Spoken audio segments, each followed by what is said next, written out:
Nag-vlog ko karon, talagsara ko mo post, ingon sila kay perpente mo post mga kwarta sa Facebook. Ako, talagsara ko mo post.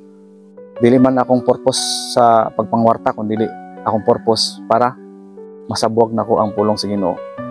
Balag dili ko kwarta sa Facebook. Ang importante, masabuag na to o masabuag na ko o mabasa, madungog sa lain ang atong pulong.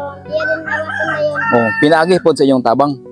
Ngayon kay dili man ko maka-Bible study, dili ko maka-post kung wala mo din karon.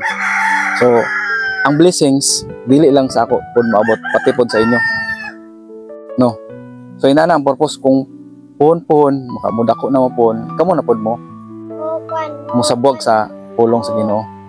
Kung unsa inyong natunan sa ako o kung unsa inyong natunan sa Biblia, ihatag niya sa inyong isikatawo o ihatag niyo sa isikatawo.